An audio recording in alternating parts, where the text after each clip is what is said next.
சிவா திருச்சிற்றம்பலம் தில்லையம்பலம் தென்னாடுடைய சிவனே போற்றி எந்நாட்டவர்க்கும் இறைவா போற்றி ஏகம்பத்திரை எந்தாய் போற்றி பாகம் பெண்ணூர் ஆனாய் போற்றி காவாய் கனகத்திரளே போற்றி கைலை மலையானை போற்றி போற்றி திருமுல் நாயனார் திருவடிகள் போற்றி திருமந்திரம் போற்றி திருக்கைலாய பரம்பரை போற்றி சம்பந்தா சரணாலயர் திருவடிகள் போற்றி அம்மையை பொருளிட்ட எல்லா தெய்வங்களையும் வணங்கி வகுப்பை தொடங்கலாம்.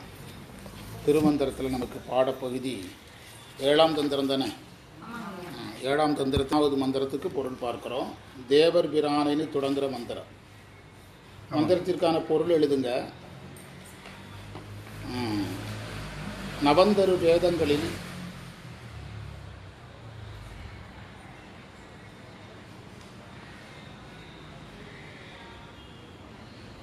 ருத்ரன், மகேஸ்வரன், சதாசிவன்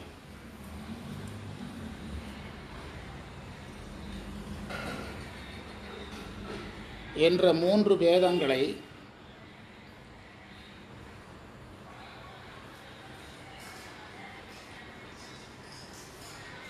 முதல்வனாகிய சிவனுடைய பேதங்களாக உணர்ந்து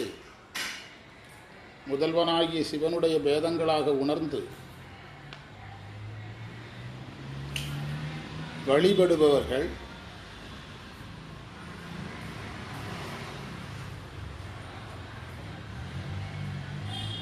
அந்த வழிபாட்டின் பயனால்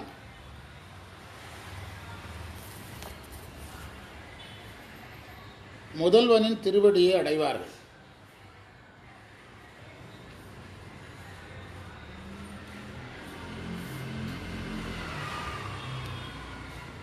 இறைவன் அவர்களை சிவமாக்குவார்.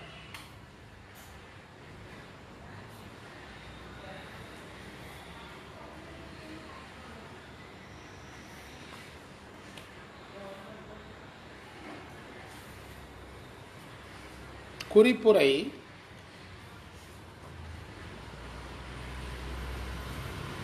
இறைவன் உருவம் கொள்வதனால் பிற தெய்வங்களைப் போல இறைவனை நினைத்து விடக்கூடாது.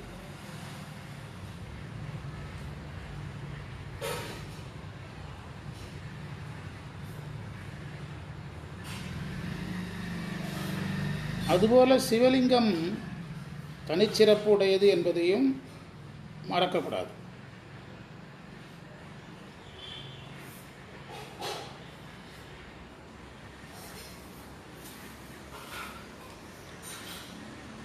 இந்த மந்திரத்தில் தேவபிரான் என்று சொன்னது ருத்திரனை.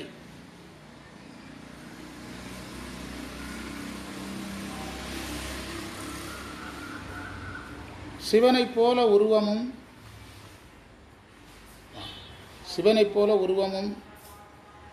பெயரும்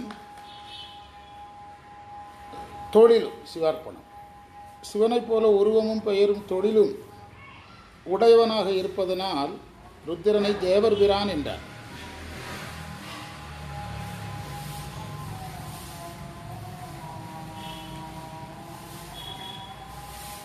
திசைமுகம் என்றால் திசையின் பகுதி என்று பொருள்.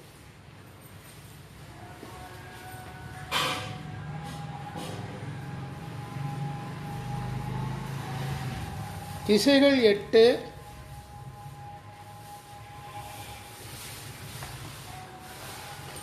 அதுபோல வித்யேஸ்வரர்களும் 8 பேர்.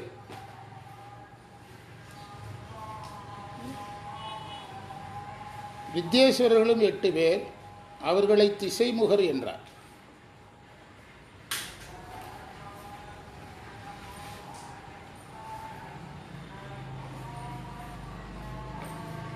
திசைமுகன் என்றார்.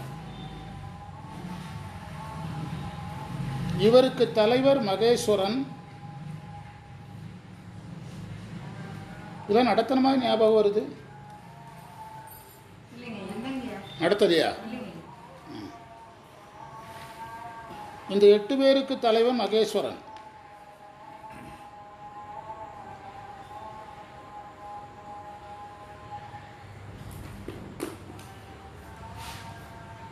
சதாசிவமூர்த்தி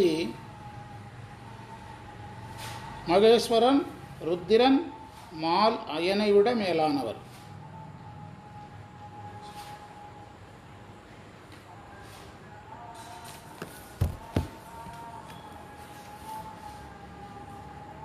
அதனால் இந்த மந்திரம் சதாசிவனை நால்வர் பிரான் என்று சொல்லுகிறது.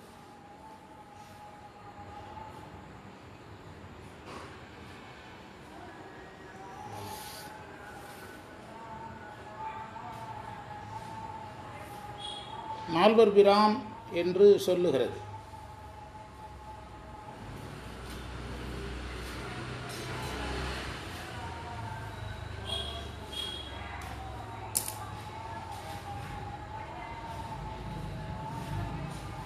சதாசிவனை இங்கு திருமூலர் நடுவுற்ற நந்தி என்று சொன்னார்.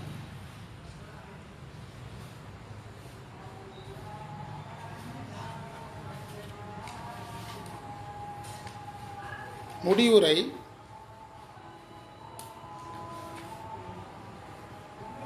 இங்கு சொல்லப்பட்ட செய்திகளெல்லாம் அனுபவமாகும் நிலைதான் ஞானலிங்கம்.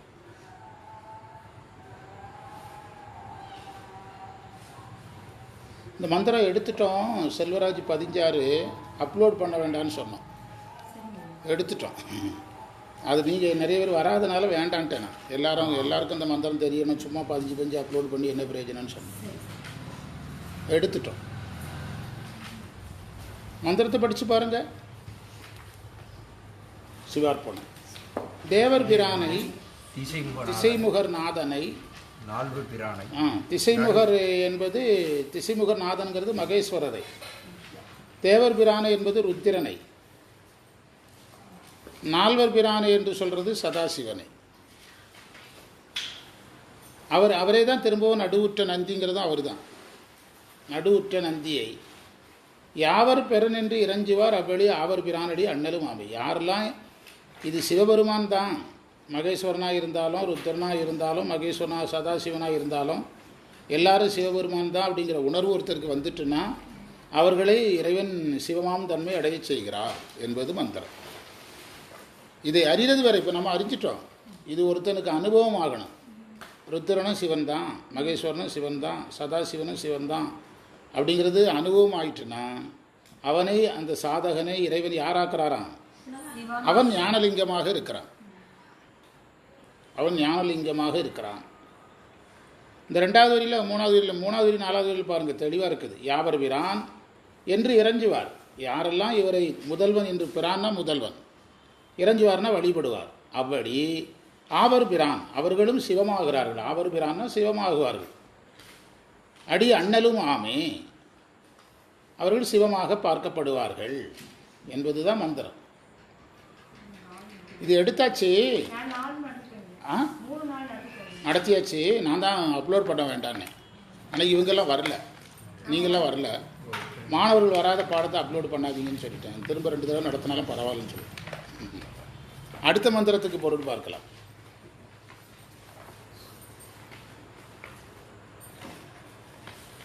அடுத்த மந்திரத்துக்கான பொருள் எழுதுங்க. வேண்டி நின்றே தொழுதே. ஆண்டு,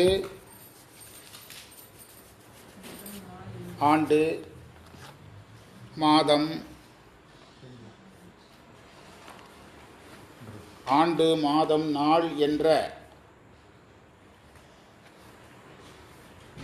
காலம் வரையறுக்கப்படுகிறது.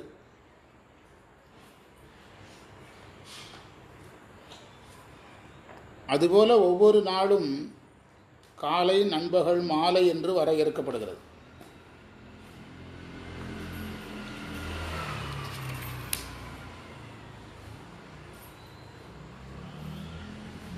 இந்த காலங்களில் நாம் இறைவனை வணங்க வேண்டும்.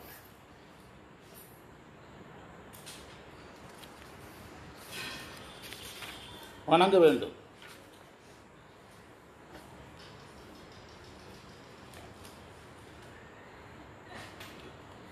சூரிய வழிபாடு செய்ய வேண்டும்.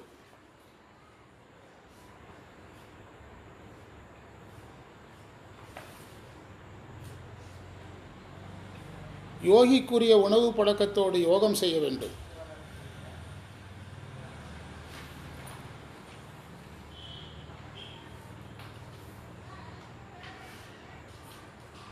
அப்போது நாம் சிவனை உணரலாம்.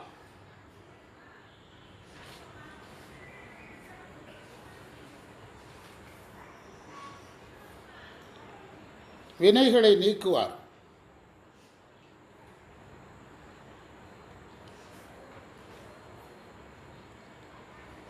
அதனால் சிவனை நான் விரும்பி தொழுகின்றேன்.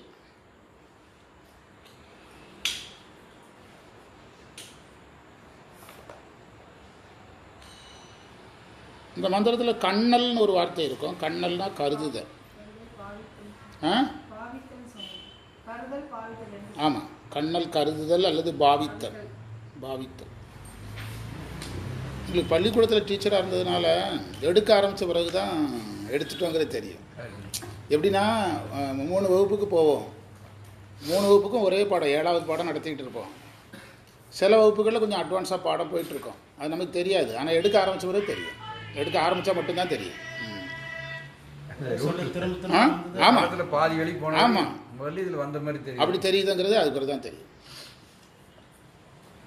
அந்த கண்ணல் என்பது கருதல் அல்லது பாவித்தல். ஒன்று என்ற சொல்லுக்கு ஒப்பற்றது என்று பொருள். ஒப்பற்றது அல்லது முதற்பொருள்.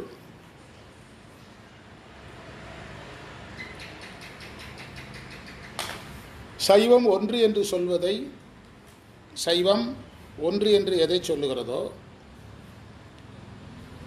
ஒப்பற்றது என்று எதை சொல்லுகிறதோ அதை வேதம்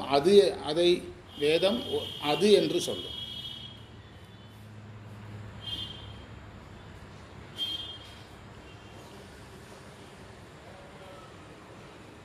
முடிவுரை: யார் எங்கு எப்படி வணங்கினாலும் அந்த வணக்கம் சிவருக்கே போய் சேரும்.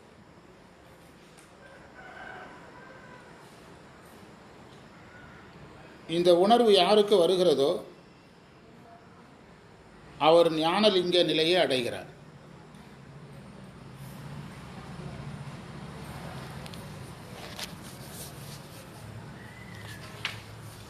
அந்த மந்திரம் நேரடியாக சைவ சித்தாந்தம். இந்த மந்திரம் நம்ம வழக்கமாக பேசக்கூடிய செய்தி தான். இந்த மந்திரத்தில் இருக்கிற செய்தி என்ன சொல்கிறாருன்னா, அதாவது காலங்கள் பெரிதாக பிரிக்கப்படுது. முதல்ல ஆண்டு, திங்கள், நாள். இது காலத்தை பெரிதாக பிரித்தது.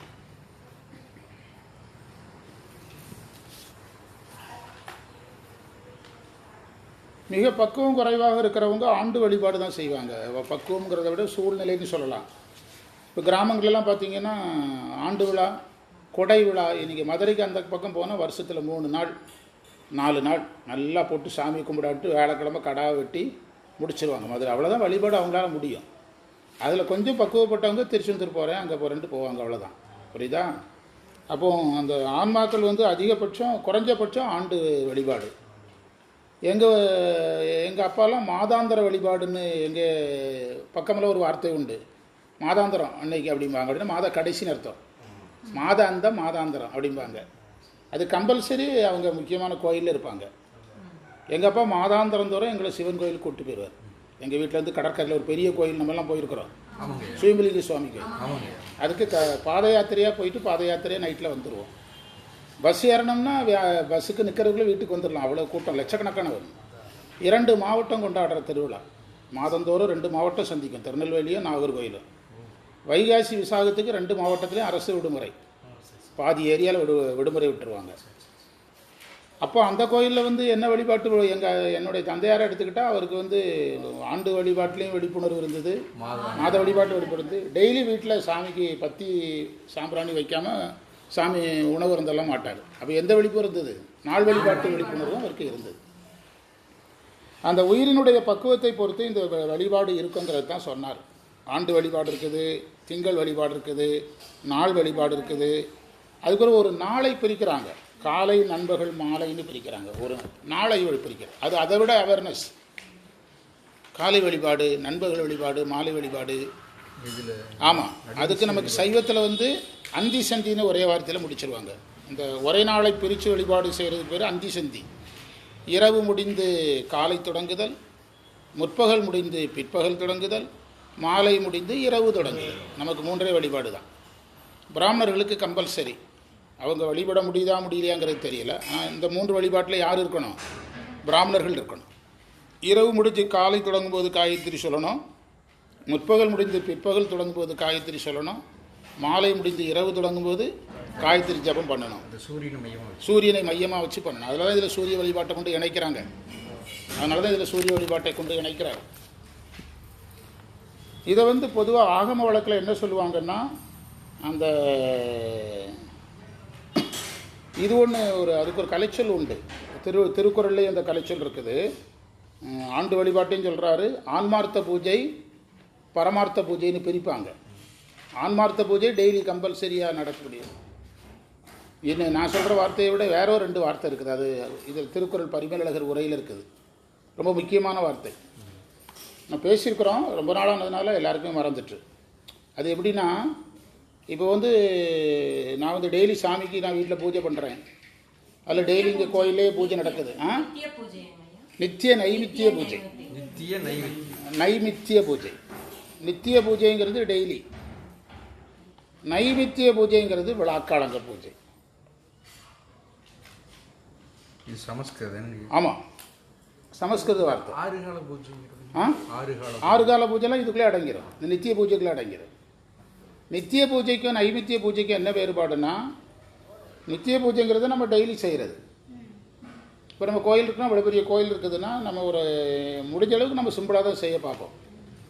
இப்போ நீங்கள் ஈச்சனாரி கோயிலுக்கு போனீங்கன்னா பெரிய பெரிய கோடீஸ்வரர்கள் பேரெழுதி போட்டுப்பாங்க. தேங்காய் உபயம், பூ உபயம். அப்படி நமக்கு யார் கிடைக்கிறா? நம்ம தான் வாங்க வேண்டி இருக்குது. அப்போ நம்ம என்ன செய்கிறோம்? கோயில் செலவு என்ன செய்கிறோம்? குறைக்கிறோம். ஆனால் நமக்கு ஒரு ஆசை இருக்கும். என்ன ஆசைன்னா, பெரிய பெரிய மாலையாக அண்ணாமலையாருக்கு கட்டி போடுற மாதிரி கட்டி போடணும், சாமிக்கு வந்து சுண்டல் 50 கிலோவில் போடணும் அப்படின்னு ஒரு ஆசை இருக்கும். அந்த ஆசையெல்லாம் எப்போ நிறைவேற்றிக்கிடணும்? அந்த நைமித்தியத்தில் நிறைவேற்றிக்கிடணும். நித்திய பூஜையில் முடியாததை முடிவு பண்ணி உங்களுக்கு வந்து ஆசைகளை எல்லாம் சேமித்து வச்சுக்கிடணும். நீங்கள் நித்திய டெய்லி பூஜைக்கு வந்து நீங்கள் ஒரு விழா காரணம் இல்லாமல் ஊருக்காரங்கிட்ட காசு வாங்க முடியாது, தரமாட்டான். அதே சாமி கோயில் ஆண்டு விழா, கோயிலில் வந்து இன்றைக்கி சிவராத்திரி அப்படின்னா என்ன செய்வாங்க? முடிஞ்சதை தருவாங்க. அப்போ நம்ம அந்த ஆசையை என்ன செஞ்சு நிறைவேற்றி. இப்போ ஆண்டாளுடைய திருப்பாவில் வந்து முழங்கை நெய்வார நான் இறைவனுக்கு பிரசாதம் வைக்கணும்னு ஆண்டாள் பாடுறாங்க. நெய் சக்கரை பொங்கல் எடுத்து திங்கும்போது நெய் எங்கே வழியணுமா? இதில் வழியணுமா? இது டெய்லி செஞ்சுக்கிட்டு இருந்தால் பாரத தேசத்தை விற்று தான் செய்யணும். புரியுதா? ஏதோ ஒரு மாநிலத்தை தான் வைக்கணும் டெய்லி செய்கிறதா இருந்தால். அப்போ அதை எப்போ செய்வாங்க? நைமித்தியத்தில் செய்வாங்க. அந்த ஆசைகளை எல்லாம் மனசில் வச்சுக்கிட்டு நைமித்தியத்தில் இப்போவும் வைணவத்தில் வந்து நடைமுறை இருக்குது. ஆண்டாள் ஆசைப்பட்டதுக்காக நித்தியத்தில் ஆசைப்பட்டதை வைணவர்கள் இப்போ எப்போ செய்கிறாங்க? நைமித்தியத்தில் செய்கிறாங்க. அதே மாதிரி நெய்யாக ஊற்றி கையெல்லாம் வடிகிற அளவுக்கு பிரசாதம் கொடுப்பாங்க. வருஷத்தில் ஒரு நாள் செய்யலாம். புரியுதா? அதில் இந்த திருமலர் வந்து நித்திய பூஜையையும் சொல்கிறாரு, நைமித்திய பூஜையையும் சொல்கிறார். அந்த நித்திய பூஜைங்கிறது முழுவதும் பக்குவப்பட்ட உயிர்களுக்கு. அதை அவங்க பிரித்து கொடுத்துட்டாங்களே. நம்ம சமயம் தான் அப்படி பிரித்து கொடுத்துருக்குது. இன்றைக்கி பிற மதத்தை எடுத்தா, இஸ்லாமிய சகோதரர் எடுத்துக்கிட்டிங்கன்னா 5 வழிபாடுங்கிறது எல்லாருக்கும் தான் 5 வேளை. வர்றார் வரல, அதில் 12 வயசு பையனுக்கு 3 வேளை, வயசானவங்களுக்கு 4 வேளை, அப்படி இஸ்லாமிய சகோதரர்கள் சொல்கிறது இல்லை. அவங்களுக்கு என்னது தான் ஸ்டாண்டர்டாக 5 வேளை. அதேமாதிரி கிறிஸ்தவர்கள் எடுத்துக்கிட்டா ஞாயிற்றுக்கிழமை கம்பல்சரி.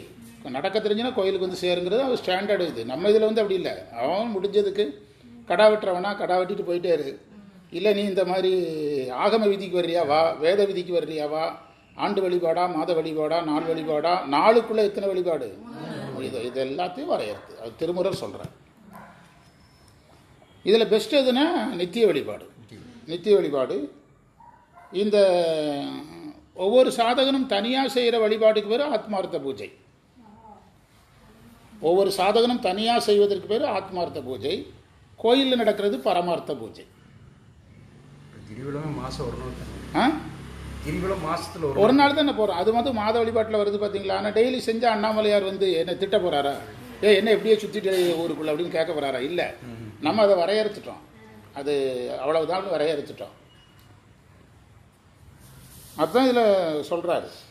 காலை நண்பகல் மாலை என்ற காலங்களை தவறாது கண்டு, இதில் காலை நண்பகல் மாலை வந்ததுனால தான் சூரிய வழிபாட்டை சொல்கிறேன். இப்போ சூரிய வழிபாடு என்பது ஒரு சூரியன் சைவ சித்தாந்தப்படி ஒரு அறிவற்ற சடப்பொருள் தான்.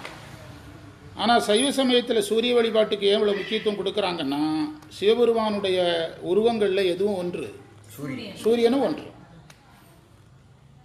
அட்டமூர்த்தன் என்று சிவனுக்கு ஒரு பெயர் உண்டு. அட்டமூர்த்தி அழகன் அப்படின்னு ஒரு பெயர் உண்டு. ஆதிர சொற்பொழியில் அது பதிவு பண்ணியிருக்கிறோம். அட்டமூர்த்தங்கிறத பதிவு பண்ணியிருக்கிறோம். என்னதெல்லாம்? பஞ்சபூத வடிவமாக இருப்பான், சூரிய வடிவமாக இருப்பான் 6, சந்திர வடிவமாக இருப்பான் 7, உயிர் வடிவமாக இருப்பான் 8. உயிரில் இருப்பான், அது உயிர் வடிவமாக. சூரியனும் சைவத்தில் யாராகத்தான் பார்க்கப்படுகிறார்? சிவனுடைய உடம்பு தான். இப்போ சூரியனை கும்பிடுறவங்களுக்கே தெரியாது இது சிவன் உடம்புன்னு. சடங்குகளில் இது ஒன்று இருக்குது, சூரியனை கும்பிட சொல்கிறாங்கன்னு கும்பிடுவாங்களே தவிர சூரியனே சிவபெருமானுடைய உடம்பு தாங்கிறது எதனுடைய ஆகம விதி? சைவர்களுடைய விதி. சைவ ஆகம விதி. ஆமாம் ஆமாம், அப்படியே அப்படி வச்சிருப்பாங்க. காரணம் அதுதான். அப்போ சூரியனை சைவர்கள் வணங்கும் போது யாராக நினைத்து வழிபடணும்? அப்படினாலும் அதற்கு பிரமாணம் கேட்பாங்க. அப்படி சொன்னீங்கன்னா உங்கள்கிட்ட பிரமாணம் என்னன்னு கேட்டால், அப்பர் சுவாமிகள் அருக்கனாவான் அறநூறு அல்லனோ அப்படின்னு பாடுறார். அருக்கனாவான் அறநூறு அல்லனோ அப்படிங்கிறார். அருக்கன்னா சூரியன். சூரியன் சிவபெருமான் உருவம் இல்லையா அப்படின்னு கேட்குறார். எனவே நீங்கள் இதுக்கு முந்தி சூரியனை கும்பிடும்போது ஏதோ இயற்கை வணங்குற இளங்கோவடிகள் சூரியனை கும்பிட்டது இயற்கை வணக்கம். ஞாயிறு போற்றுதும் சந்திர சூரியன் போற்றுதும் சூரியன், அதெல்லாம் இயற்கை வணக்கம். ஆனால் நம்ம சொல்கிறது சிவ வணக்கம். அதே மாதிரி அப்பர் சுவாமிகளே தான் சொல்கிறாரு, அந்தியுள் மந்திரம் அஞ்செழுத்துமேங்கிறார். செந்தழல் ஓம்பிய செம்மை வேதியருக்கு அந்தியுள் மந்திரம் அஞ்செழுத்துமே. வேள்வி செய்யக்கூடிய அந்தணர்கள் காயத்ரி மந்திரம் சொல்கிறாங்க. அந்த காயத்ரி மந்திரத்தை எதுக்கு இப்போ சொல்கிறாரு அப்பர் அப்படின்னா, காயத்ரி மந்திரம் எதோட சம்மந்தப்பட்டது? சூரியனோட சம்மந்தப்பட்டது. அந்த காயத்ரி மந்திரத்துக்கும் நம்ம சொல்லக்கூடிய 5 எழுத்துக்கும் எந்த வேறுபாடும் இல்லைங்கிறார் அப்பர். செந்தழல் ஓம்பிய செம்மை வேதியருக்கு அந்தியுள் மந்திரம். அவங்க அந்த அந்தி நேரத்தில் சந்தி நேரத்தில் சொல்கிற காயத்ரி மந்திரம் எதனுடைய விரிவு தான்? 5 எழுத்து மந்திரத்தினுடைய விரிவு தான். காயத்ரி சொன்னால் என்ன பலனோ அதே பலன் நீங்கள் 5 எழுத்து சொன்னால் கிடைக்கும். அதைத்தான் திருமூலர் இங்கே எதோடு இணைச்சி சொன்னார்? சூரியனோடு இணைச்சி சொன்னார். இப்போ சூரிய வழிபாட்டை சொல்லி முடித்த உடனேயே இந்த காலையில் கும்பிடு, சாயங்காலம் கும்பிடு, வருஷத்தில் ஒரு தடவை கும்பிடு, கிராமத்துக்காரன் கடா வெட்டி கும்பிட்றது எல்லாத்தையும் சொல்லி முடிச்சுட்டு, திருமூலர் கடா வெட்டுறதை சொல்லலை, நம்மால் கடா வெட்ட ஆரம்பிச்சிட்டான்னு வச்சுடுங்க. சொல்லி முடிச்சுட்டு உடனே யோகத்துக்கு போயிட்டார். அதில் வருதில்ல, யோகம் வருதில்ல, எழுதியிருக்கிறீங்க. உணவு முறைகளை எல்லாம் மாற்றிக்கொண்டு என்ன முறைக்கு போயிடான்? யோகத்துக்கு போயிடான். இதை எவ்வாறு புரிந்து கொள்ளணும் அப்படின்னா, சூரிய வழிபாட்டுங்கிற ஒன்றிலேயே நீங்கள் சரியை கிரியையே எடுத்துக்கிடணும். சூரிய வழிபாடு சொன்னதாலே சரியை சொன்னதாகும், கிரியை சொன்னதாகும். இதெல்லாம் போன வகுப்பில் சொல்லியிருக்கிறேன். இதெல்லாம் புக்கு நோட்ஸில் நம்முடைய ஓன் நோட்ஸ் கரெக்டாக ஞாபகம் சொல்லிகிட்டு இருக்கிறேன். ஆமாம், சூரிய வழிபாடு செய்வதனாலேயே அது சரிய வழிபாடும் கிரிய வழிபாடும் ஆயிரும். சரியைனால் உடம்பால் செய்வது, கிரியைனால் உடம்பால் உள்ளத்தாலும் செய்வது. சூரிய வழிபாடு இந்த 2 இல்லாமல் செய்ய முடியுமா? முடியாதுல்ல. அப்போ சரியகிரிக்கு அடுத்தது என்னது? யோகம் தானே. அதனால யோகத்தை சொல்கிறார். யோகத்தை சொல்கிறார். அந்த யோகத்தை சொல்லி முடித்த பிறகு திருமூலர், நாம் வணங்குகின்ற இறைவன் வினைகளை நீக்குவான் என்று சொல்லுகிறார்.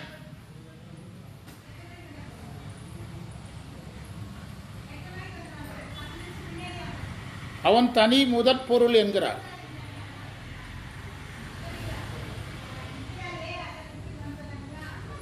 வினை நீக்கத்தை இறைவன் மேல வச்சு பேசிட்டாலே அது ஞான நிலை தான். அது என்ன நிலை தான்? ஞான நிலை தான்.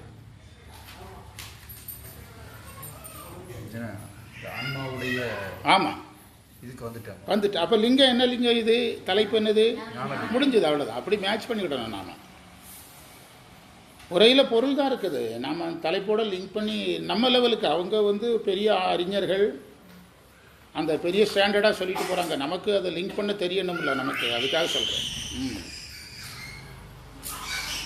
அப்போது இப்படி நாம் அதில் கொண்டு இணைச்சிக்கிடணும். அதில் திருமூலர் கடைசியாக ஒரு வார்த்தை சொல்கிறாரு, அதனால் நானும் அந்த இறைவனை தொழுகின்றேங்கிறார்.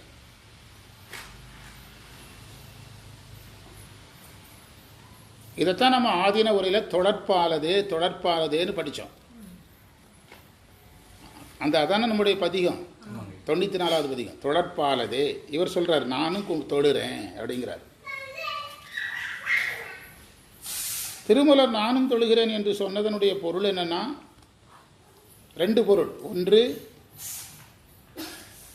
சாதனங்களில் இருப்பவர்கள்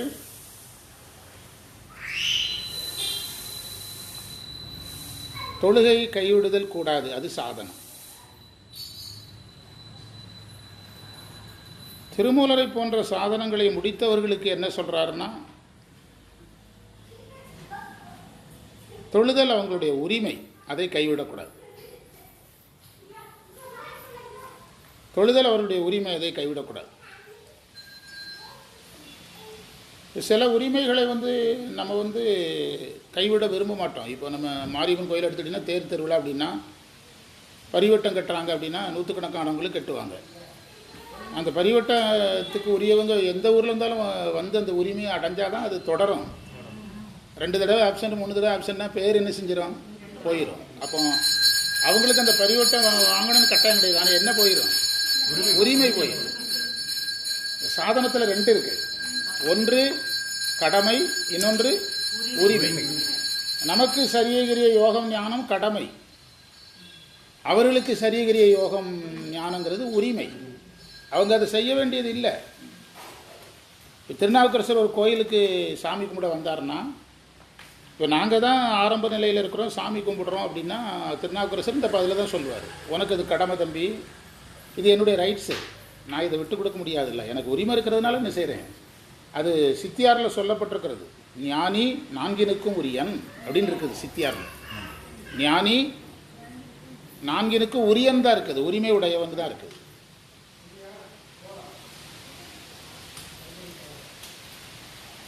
ஞானி நான்கினுக்கும் உரியன்னா என்ன பொருள், அவருக்கு உரிமை தான் உண்டு, கடமை கிடையாது. கட்டாயம் கிடையாது, உரிமை உண்டு. அதாவது இந்த கடமைகளெல்லாம் அவங்கள விட்டு நழுவி போயிடும். இப்போ நீங்கள் உங்ககிட்ட நாங்கள் சொல்கிறோம் 4:30 மணிக்கு எந்திரிச்சு பூஜை பண்ணு அப்படின்னு நான் யாரையும் சொல்கிறது இல்லை. ஏன்னா நான் எந்திரிக்கிறது இல்லை. ஏன்னா எனக்கு முடியாது எதையும் நான் யாருக்கும் சொல்கிறது இல்லை. புரியுதா? அவர் 4:30 மணிக்கு எந்திரிச்சு நீ பூஜை பண்ணு, 6:30 வரைக்கும் பூஜை பண்ணு, மத்தியானம் பண்ணு, சாயங்காலம் பண்ணு அப்படின்னு உங்கள்கிட்ட ஒருத்தர் சொல்கிறார், ஒரு ஜீவன் ஒருத்தர் சொல்கிறாருன்னு வச்சுக்கலாம். நீங்கள் சாமி நமக்கு அந்த பழக்கம்லாம் இல்லை அப்படின்னு நீங்கள் சொன்னால் அவரை கேட்கவே கூடாதுன்னு சாஸ்திரம் சொல்லுது. ஏனென்றால் அவன் அந்த சாதனங்களை எல்லாம் என்ன செஞ்சுட்டான், முடிச்சுட்டான். அந்த சாதனங்களால் அவனுக்கு ஆக வேண்டியது எதுவுமே இல்லை. சாதனங்களால் அவனுக்கு ஆக வேண்டியது எதுவும் கிடையாது. இதை நான் புரிய வைக்கிறதுக்கு ஒரு உதாரணம் அடிக்கடி சொல்லுவேன். ஒரு மில்லு இருக்குது, மில்லில் வேலைக்கு சேர்றோம், நம்ம நினச்ச நேரம் மில்லுக்கு போகிறோம். மில்லில் மேனேஜர் சொல்கிறார், தம்பி சங்கு ஊதும்போது உள்ளே இருக்கணும், சங்கு ஊதுனா வெளியே போயிடணும், அடுத்த நீ உள்ளே இருந்தாலும் தப்பு வெளியே போயிடணும், மாதம் முடிஞ்சால் சம்பளம் வாங்கலாம், இல்லைன்னா நீங்கள் வேலையை விட்டு போயிருங்க. உடனே அவன் சொல்கிறான், அப்போ முதலாளி மட்டும் நினச்ச நேரம் உள்ளே வர்றாரு, நினச்ச நேரம் போகிறாரு. முதலாளி 11 மணிக்கு வர்றாரு, அடுத்த 1 மாதம் கழித்து தான் வர்றாரு. அப்புறம் திடீர்னு பார்த்தா துபாயில் இருக்கிறாரு, திடீர்னு பார்த்தா அமெரிக்காவில் இருக்கிறாரு, 3 வருஷம் கழித்து வர்றாரு. முதல்ல அவரை சரியான டைமுக்கு வர சொல்லுங்கள் சார், அப்புறம் நான் வர்றேன் அப்படி சொல்ல முடியுமா?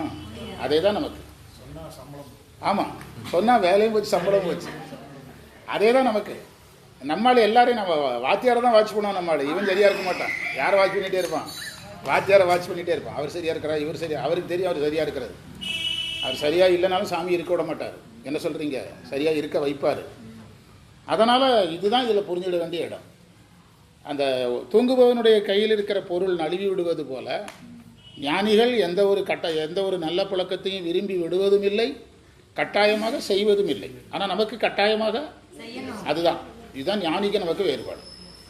ஞானிகள் எந்த ஒரு நல்ல பழக்கத்தையும் விரும்பி கடைபிடிப்பதும் இல்லை, கட்டாயமாக வெறுத்து கைவிடுவதும் இல்லை.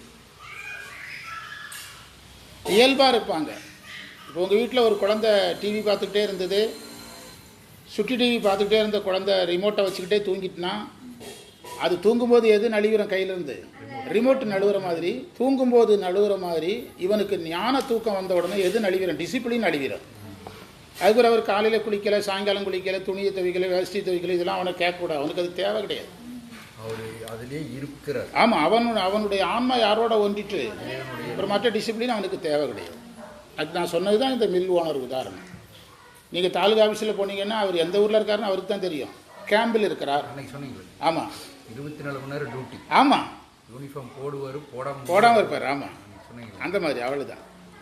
இப்போ நீங்கள் பஞ்சாயத்து ஆஃபீஸில் போர்டு போட்டிருப்பாங்க, மணியக்காரர் வந்து இந்த கேம்பில் இருக்கிறாரு, 13வது கிராமத்தில் இருக்கிறாரு, 14வது கிராமத்தில் இருக்கார். எழுதி போட்டவர் நீங்கள் அவர் என்ன பண்ண முடியும்? அவர் அங்கே மச்சனை விட்டு கல்யாணத்துக்கு போயிட்டு கூட அங்கே இருப்பார். உங்களுக்கு என்ன வந்தது? உண்டா இல்லையா? அதுதான். அதனால் இதை புரிந்து கொள்கிற இந்த இடத்த தான் இவர் இதில் வந்து ஞானலிங்கம், இதெல்லாம் ஒருத்தனுக்கு புரியணுங்கிறதுனால தான் நம்ம ஜீவன் முக்தியில் உள்ள இழுத்து பேசியிருக்கிறோம். இதெல்லாம் புரிந்து கொள்வது தான் ஒருத்தர் என்ன லிங்கமாயிடுறான், ஞானலிங்கமாயிடுறான்னு சொல்கிறேன். இதுக்கான சொற்களும் இலக்கணம் தான் உரையில் இருக்குது. நாம் அந்த அவ்வளோ பெரிய அறிஞர்கள் கிடையாது. அந்த இலக்கணையும் சொத்தையும் புரிஞ்சுக்கிற அளவுக்கு நம்ம லெவலுக்கு, நம்ம ஊர் லெவலுக்கு நம்ம என்ன செஞ்சுருக்க புரிஞ்சுருக்கோம். அடுத்து திருவாசகம் பார்க்கலாம். இந்த வினையை அனுபவிக்க அந்த உயிர் தயாராகும் போது ஞானம் வந்துருச்சு. ஆமாம் ஆமாம் ஆமாம் ஆமாம்.